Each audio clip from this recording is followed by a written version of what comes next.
Corte de Apelaciones. ¿Ya?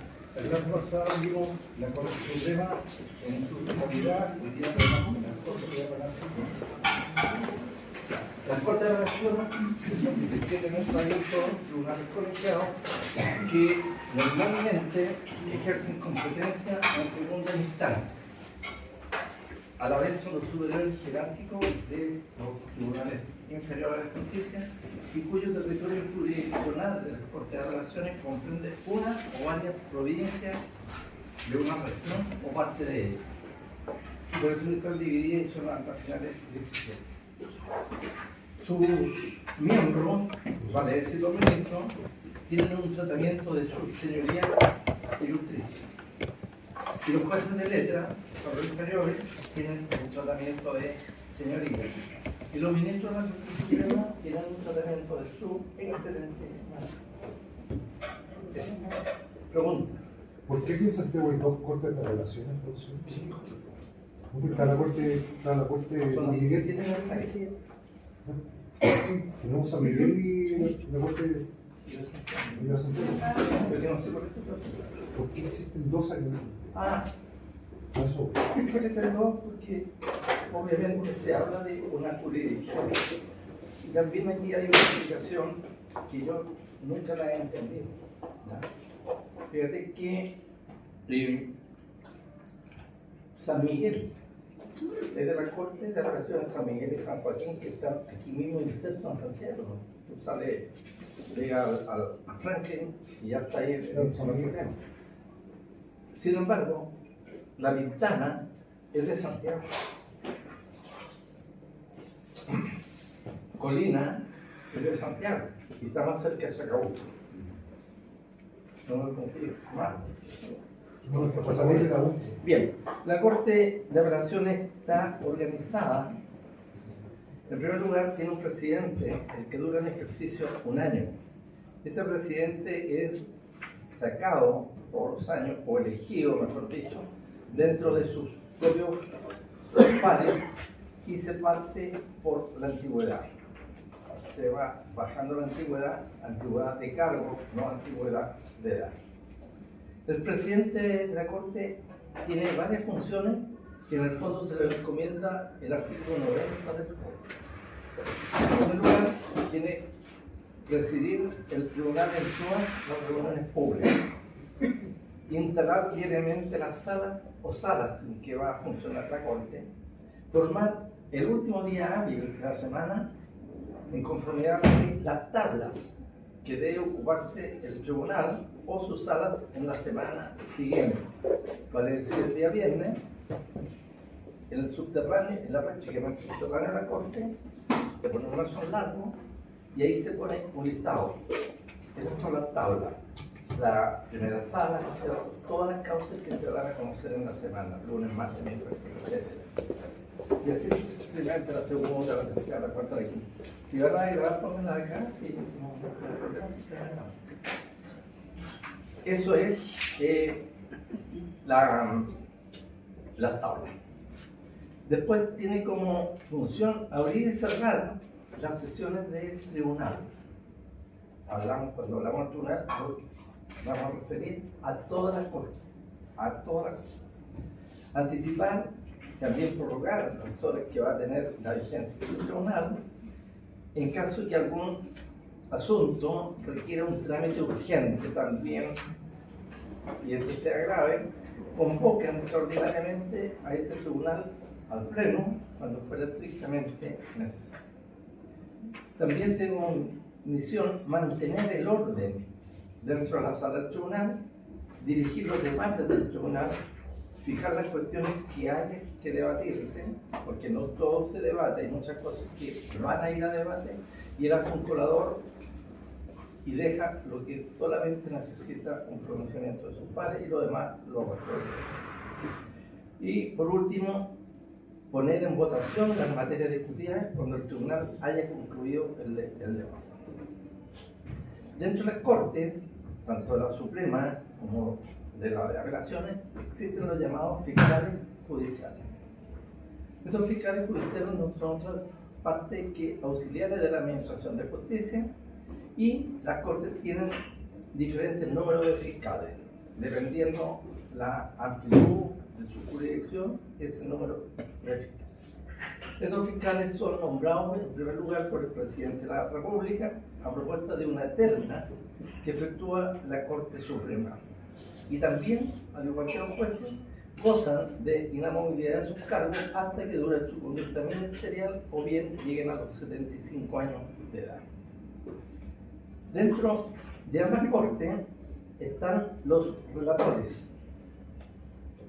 Los relatores son también funcionarios auxiliares de la Administración de Justicia y tienen como función específica imponer al tribunal de los asuntos que van a conocer, haciéndole una relación sistemática y metódica.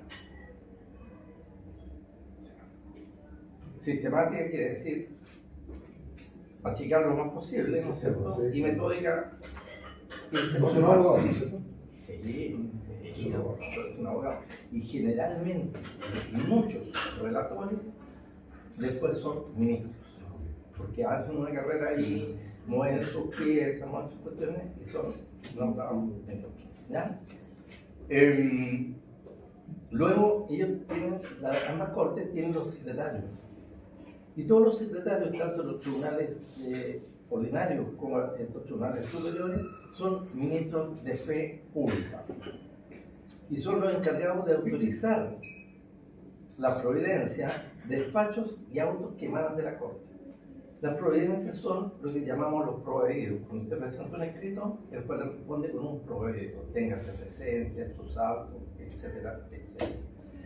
Sí, el despacho es aquello que toda la materia o todo lo que ellos ven queda para su firma. Eso se llama despacho. Cuando quedan así un montoncito de las cosas, ellos van firmando, ese es el despacho. ¿Ya? Y los autos llevan autos al expediente que están manejando. ¿Estamos? También estos secretarios deben custodiar los documentos y papeles que se presentan a la Corte. Por ejemplo, esto se ve en tribunales de ordinario, en un cobro de pagaré o en un cobro de un cheque, se tiene que acompañar el documento físico, ¿ya? El original. Y ellos tienen la misión de custodiarlo. ¿Ya? Antiguamente, en el sistema penal antiguo, se llevaba el documento, corcheteaban el expediente y hubo 3 casos en que los reos se comieron el cheque y quedaron sin cobro. Estaba corcheteado, decía, pero no, hay que verlo, señor rector. ¿Ah? ¿Qué le cobraron? No. Nada. Señorita, señora. Pregunto.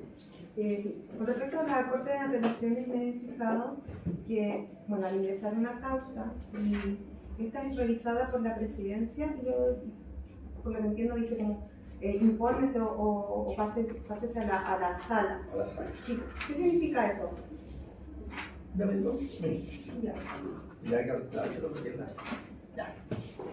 Después también en la Corte tenemos los bibliotecarios judiciales, que obviamente son también auxiliares de la Administración de Justicia, cuya función es la custodia, mantención y la atención de la biblioteca de las Cortes. Las bibliotecas de las Cortes son lo mejor que hay.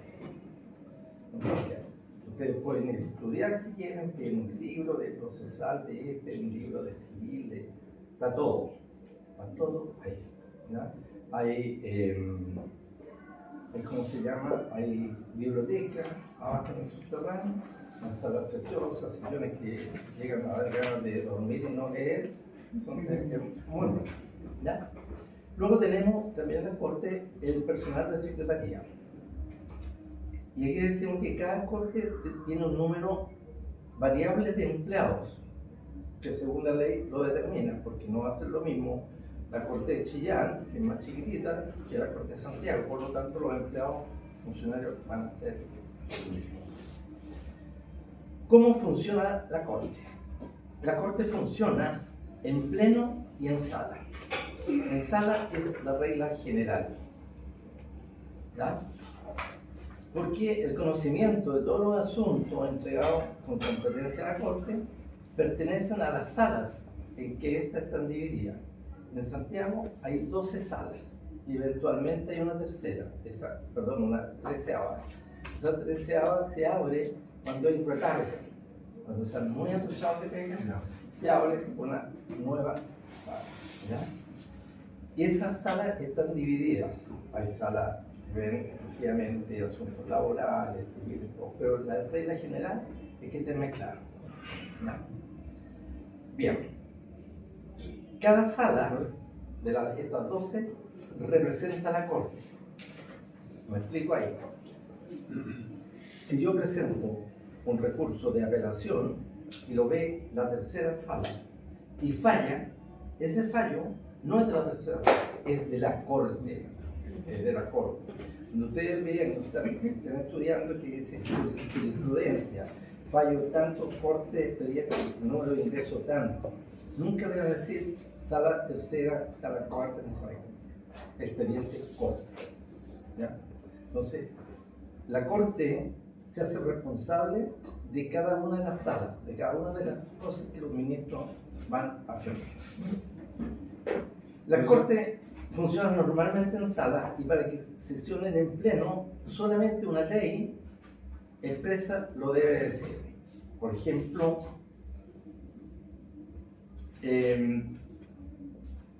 si la ley dispone que un asunto sea conocida por la Corte de Apelación Respectiva, implica que esa va a ser vista en sala, no en pleno. Bien, veamos cómo funciona en pleno. El pleno es cuando se produce la reunión de todos los miembros en el desempeño de sus funciones. Son 31 ministros en la Corte de Apelaciones. Y para ello basta la mayoría absoluta de sus miembros. ¿Cómo funciona en sala? La sala se produce cuando, para el desempeño de esta Corte, se dividen en varias unidades jurisdiccionales que se denominan sala. Ahí están las 12 y medio. Cada una de estas salas está integrada por 3 ministros. ¿Ya? No puede haber mayoría de abogados integrantes como ya lo vimos. Y en la Suprema tendrán que haber 3 ministros y máximo 2 integrantes. Nunca puede haber al revés. El quórum ya lo vimos ya, y con relación al funcionamiento de la sala, el artículo 67 del Código habla de jueces, ¿ya? En cambio, cuando habla para el ejercicio en pleno, habla de miembros, ¿ya? También la Corte puede funcionar extraordinariamente. Y esto sucede cuando para el desempeño de sus funciones las Cortes deben dividirse en un número mayor de salas. En vez de 12, son 3. Y esto tiene lugar, como ya dije anteriormente, cuando existe un retardo. ¿Y cuándo es retardo? Cuando, fíjense la ecuación, porque usted es ingeniero, usted va a dilucidar este problema. El retardo, cuando dividido el total de las causas en estado de tabla y de las apelaciones que deben conocerse en cuenta, inclusive en las criminales, el cociente fuera superior a 100.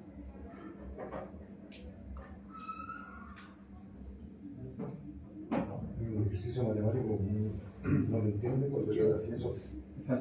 O sea que el número de causas dividido por la sala, Claro. si mayor a 100, Claro. hay que hacerlo no. Esto es, sí. Pero generalmente los que no son de número cuestan. Entonces, por eso siempre yo le pregunto a los ingenieros. Aunque yo soy economista. Bien, ¿cómo se tramita ante la Corte de Apelaciones? Siempre que se tramite esto, se ingresan las apelaciones a la primera sala, que se llama sala tramitadora. Es la primera sala y ellos dividen y tiran, ¿ya? Luego, también, esto sirve para ver si la resolución que se dicta debe ser suscrita por todos los miembros o basta que uno solo de ellos la firme. Y para eso, como buen estudiante de Derecho, tenemos que distinguir la providencia de mera sustanciación basta la firma de un ministro. Del recurso progresivo a los autos, a sus autos, tenga que ser preso. Eso es de mera sustanciación. No determina nada de fondo.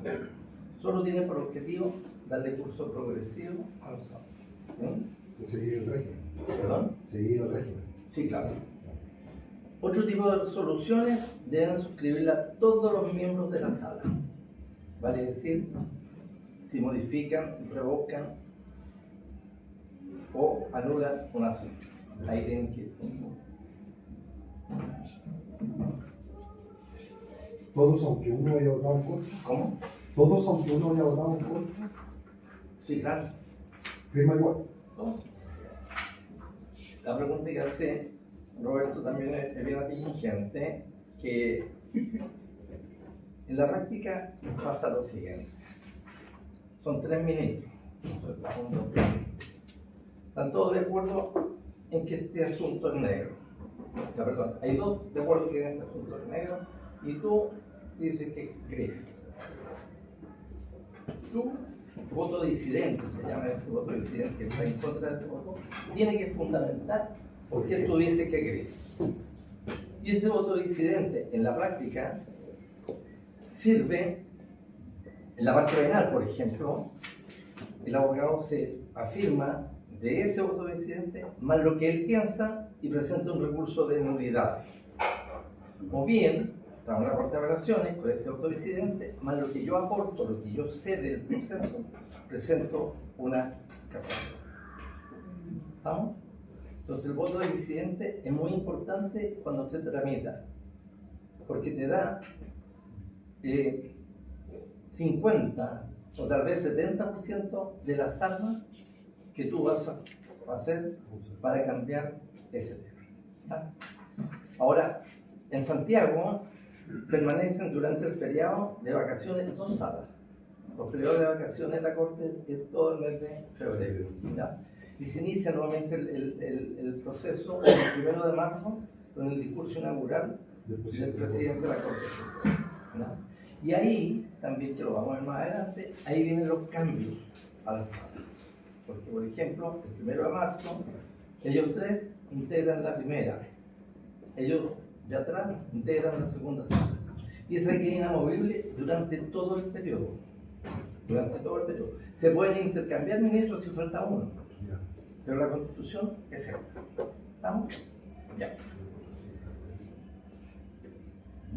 Lo ideal es que todas las apelaciones se conocen, ¿no es cierto?, en sala y previa vista a la causa. Previa vista a la causa significa que lo vamos a ver más adelante también, es una audiencia pública. Va gente ahí, se siente, eso pueden ser las partes, pueden ser los alumnos de derecho invitados a la corte, ¿no es cierto?, y es pública. ¿Ya? Y esa vista a la causa, también lo vamos a ver 2 minutitos más, tiene una serie de trámites. Desde el momento que los ministros están sentados aquí hasta que le dicen que le toca alegar, hay varias etapas, ¿ya?, que las vamos a ver. Pero hay una regla que entra en materia penal. Tratándose de asuntos penales, las Cortes conocen en cuenta o previa vista a la causa. Y la diferencia de la vista a la causa con lo penal a lo civil es que en la vista a la causa penal no hay relación, no existe el relator. Bien, lo vamos a ver cuáles son las funciones del relator. Y por regla general estas cortes, las causas penales se conocen previa vista a la causa, en público. En cuenta es excepcional. Y para que se suceda en cuenta, solo la ley lo puede señalar. Como ocurre con el denominado recurso de hecho penal. El recurso de hecho, tenemos que distinguir entre un recurso de hecho penal y un recurso de hecho civil. El recurso de hecho civil es aquel recurso que lo concede el tribunal de primera instancia, ¿ya? Y ahí hay que distinguir entre el verdadero recurso de hecho y el falso recurso de hecho. El verdadero recurso de hecho es aquel que concedió el juez que no debió concederlo. No correspondía conceder un recurso de apelación y el juez lo concedió, ¿ya? Y el otro es al revés. El juez no lo concede y debió concederlo, ¿ya? Verdadero y falso. Y para que no se lo olvide nunca, cuando tenga clase con el profesor Bernal y los recursos, es al revés. El verdadero, generalmente ustedes van a decir, el verdadero es que sí se dio cuenta. No, el verdadero no se dio conocer. El falso sí que se dio cuenta. Por lo tanto, es al revés. El verdadero es no y el falso es sí. ¿Ya? No se lo olvide nunca esta regla. Y en materia penal existe solo el recurso de hecho penal, que es aquel que deniega una apelación que debió haberse concedido, no al revés, que deniega cuando se debió haber concedido. Bien, ¿qué es lo que es la cuenta? Hemos hablado de la cuenta y previa vista. La cuenta es la información que da el relator en forma privada y sin ningún tipo de formalidades a los ministros, de aquellas cuestiones solo de mera tramitación. Y cuando la ley lo indica, debe tomarse en conocimiento este caso de esta forma. Y previa vista a la causa, como ya lo habíamos adelantado, es aquella que se efectúa en la audiencia pública. ¿Se recuerda? Y ahí va el abogado que va a favor del recurso y que está en contra del recurso. Y la falta o la inasistencia de uno de ellos dará lugar a que se declare el abandono del recurso por esa parte. Ojo aquí. Ustedes, desde ya, muchos reclaman, alumnos, los cuales también, yo en mi época, Pepe y todos reclamábamos ese tipo de cosas. Desde el primer año, desde aquí, ustedes deben ser responsables y llegar con una responsabilidad. Yo he visto casos en que se está en un recurso importantísimo y no llega el abogado. No llega por varias causales, ¿no? Se quedó dormido, medio con la caña, tuvo un accidente, etc. El día anterior pasaron y no llegaron el otro día a la clase, al recurso, ¿ya? Entonces, esas cosas no deben suceder. No deben suceder. Habla muy mal del tema y ustedes van a ir perdiendo clientes. La mejor publicidad es la de boca a boca. Si usted le cumplió, lo van a recomendar. Les conté un caso, yo tuve un amigo que falleció, doctor en Derecho, rapidísimo, pero era irresponsable. De tener, yo iba a su oficina, yo entraba, veía los expedientes cuando era en papel antiguo, me los leía los expedientes, veía, llena su oficina. Llegó un momento que no tenía dinero, cobraba 1 millón, 2 millones, 3 millones y no iba a las cosas. ¿Verdad? Lo amenazaba. Un caso, ¿ya? Bien, ¿cómo se inicia la vista a la causa? Que dicho sea de paso, la vista a la causa es el último trámite de aquello. Lo estoy anticipando ahora, pero lo vamos a ver en este caso. El anuncio en materia penal se inicia otorgándole la palabra a él o los recurrentes para que pongan los fundamentos del recurso, así como las peticiones concretas que ellos van a formular. Luego se permite la intervención de los recurridos. Los recurridos son los que habían ganado en primera instancia. Esos son los recurridos, ¿no? Lo que voy a oponer los suyos. Ustedes son recurridos y yo soy recurrente, ¿ya? Se le permite hablar, exponer sus casos y nuevamente al final de esto se vuelve a ofrecer la palabra a todas las partes a fin de que formulen aclaración al respecto de los hechos y de los argumentos que han vertido en este alegato.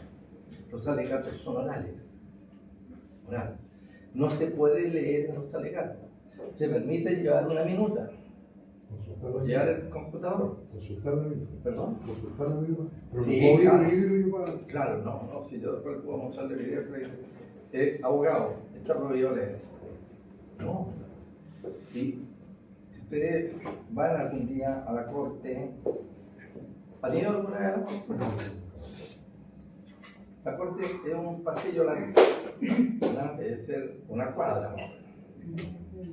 Usted va a ver en el pasillo abogado con un cuadernito, una minuta. Habíamos leyendo su señoría y y repasan, porque no pueden leer. ¿No? Al igual que en los juicios orales y en los de garantía, tampoco se puede leer. Solo se permite un punteo. ¿Ya? Bien. El renuncio lo hace el oficial de sala. ¿Ya? En la corte hay un atril. Ustedes que se ponen los cuadros, hay un atril, hay una letra y unos números metálicos.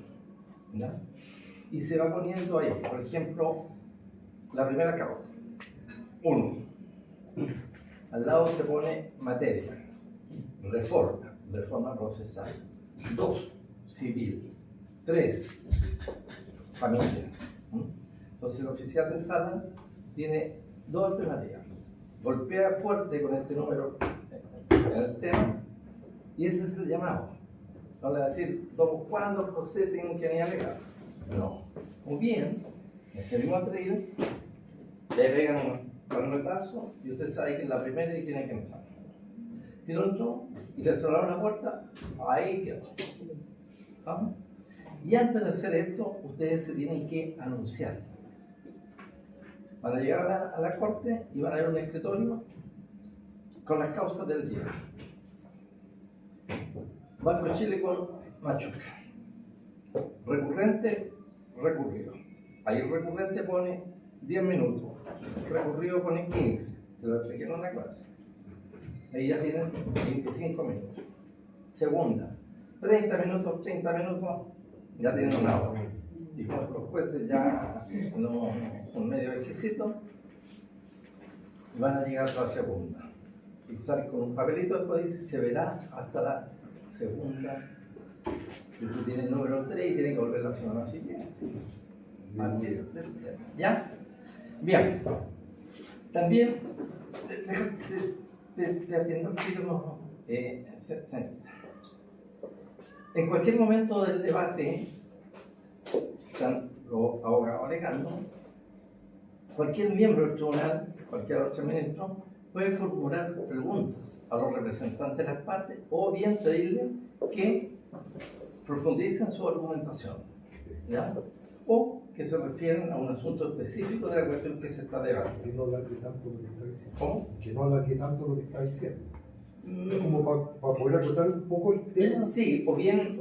Sí, o es para probar al abogado que pero realmente mire, sabe. estaba con una blusa blanca, pero no recuerdo bien. A ver, ¿era blanca entera o que explique? Ah, tenía raya fucsia. Ahí. Que aclare un poco el señora o señorita. Me queda una duda con respecto a qué causas, tanto de civil como penal, son las que se ven en sala, ¿cierto? Y con respecto, por ejemplo, a un recurso de protección, este sí o sí para los alegatos. Previa vista, con alegatos, pública. Pública. Más adelantito, vamos a ver cuál es. A la niña parece que Lo que lo planifico. tienen que. ¿Ah? Tengo que planificar. Ah, ya, entonces, concluido el debate. Así hablan en las cortes. Ya. Hablando bien. Bien. Una vez que haya concluido el debate, y ya las partes hayan alegado, el tribunal va a pronunciar sentencia de inmediato, o, si no es posible, en un día y una hora que se dará a conocer a los intervinientes. La sentencia tiene que ser redactada por uno de los miembros del tribunal colegiado que se designe y el voto disidente o la prevención por su autor. Lo que le decía yo recién. El voto disidente lo tiene que redactar el que dijo la cuestión no es así. En la parte, usted dijo en la parte penal no hay relator, en la parte civil, Sí. sí, y básicamente en parte contándole a los jueces no leen los antecedentes antes. Con suerte van a la audiencia. Ya. O sea, los ministros. Los hacen bien. No, pero son súper agudos. Yo les conté en una clase, pero les conté, un día fui a alegar que un tipo que le habían dado la libertad, que no se la merecía porque se equivocó en darme, anduvo 4 años y 10 meses prófugo, ya le quedan 2 meses para que escribiera y lo pillan. Y llegamos, entonces mi alegato era que el tipo durante sus 4 años y tanto no había delinquido, que había trabajado, que había pasado de trabajo, todo. Lo dejé como primo hermano del padre Gustavo. ¿Ya? Y de repente, el presidente de la sala, el ministro Mera, un poco más estando menos, abogado, si era tan correcto y era tan bueno, ¿por qué no le dijo al funcionario que no tenía la libertad? Puede continuar la vida. Todo. Ahí ya, sigo hablando tonterías. Pesca tus cosas bien. Vamos para acá. No, En la civil hay un relator. En la parte penal, para que me quede más claro, no es relator. no hay No es relator. relator. ¿Cómo Yo- los abogados? Ya, tranquilo, ya hizo la pregunta. El relator, como dijo una alumna que yo tuve, es el que le cuenta, el que le dice los cuentos al ministro, pero no es así. El que hace una relación metódica y razonable. Ese es el relator. Esa no existe en penal. La hace el que recurre. Yo voy para. Lo dejaron en prisión preventiva a Roberto y yo voy a alegar que no le den la prisión preventiva. Llegamos ahí, abogado exponga. Don Roberto, diputado, qué sé yo, no conta porque bla, bla, bla. Yo le cuento ese cuento. Hace la relator. ¿Ya? Yo hago las veces de relator en penal. Digamos. Bien, vamos a ver ahora. Las causas civiles se conocen en cuenta o en relación. La relación es la que hace el relator. En cuenta, como ya dijimos, la información que sea de forma privada a los ministros sin ningún tipo de formalidades, ya sea por el relator o por el secretario de la sala. ¿Ya? Y son solamente aquellas cuestiones de mera tramitación, a sus autos, tenerse presentes, etc. Y cuando la propia ley lo indica. En relación, es la información que sea en forma solemne a través de un conjunto de actuaciones que se le proporcionan a la Corte. ¿Y quién lo proporciona esto? El relator. ¿Ya? Bien. Dentro de esto hay una serie de actuaciones. Una vez que la causa se falló en primera instancia y ustedes van a apelar, se habla en jerga que la causa sube a la Corte. Mi secretaria, cuando llegó a trabajar conmigo, andaba buscando en la Corte a qué piso subía la causa. No, te lo juro. No, es verdad. O sea, Es te verdad. daba a pensar eso. Y hay muchas cosas, por ejemplo, antiguamente cuando existía la custodia de los expedientes, aquí estaba el mesón, tú venías a ver una causa, qué sé yo, y esa causa, porque era muy peleado, los abogados eran muy pillines, se custodiaba. Y lo tenía un funcionario en un cajón con llave y todo. Entonces tú venías a ver la causa Pérez con Machuca, lo buscaba la funcionaria, véala aquí. Y te tenían así, por lo menos qué cosa. ¿No? Y ahí generalmente se agarraba para el chuleteo al alumno en práctica. Y había en un tribunal, en el 18 juzgado civil, había una señora que se llamaba custodia. Por el señor la tenían para el chuleteo los funcionarios, porque llegaba el estudiante en práctica y decía, hola, una pregunta, ¿dónde está custodia? Un momento. Custodia, te buscan. Aquí está la custodia. Te agarran para el deseo, como toda pega. En una pega que yo conocí, te mandaba a Junior a buscar sobres redondos para enviar las cartas circulares. Eso no lo digo. No, porque ya.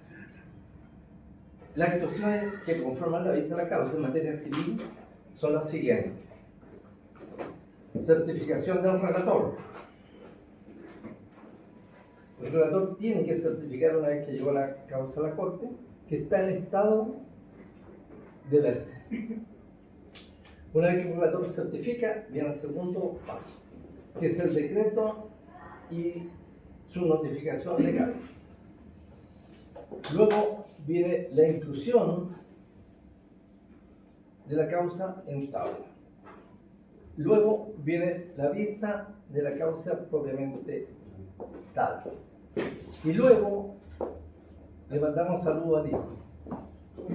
¿Puedo hacer una pregunta antes de irme? ¿Ah? ¿Puedo hacer una pregunta antes de irme? Para quedarme con la duda. Sí, son las 9:30. No, ¿qué pasa si al momento de llegar a la sala, cierto, que tienen que presentarse los abogados, no se presentan? ¿Qué pasa con esa causa? Perdón. Si la causa no la lleva, ¿cómo? Que no se presenten los dos. Cuando empiezan los alegatos, ¿cierto? Ni el recurrente ni el recurrido, ¿qué pasa? No. ¿Se termina? Y pueden, y ellos no dan una sentencia ni nada. Eso. Ok. Aquí no es como la universidad, sino que la prueba tiene la... Ahora me voy sin miedo. Saludos al niño. Vamos a dejarla hasta aquí porque después viene una serie de situaciones que son muy importantes por el tiempo, porque Roberto diría que se levantó a las 4:30.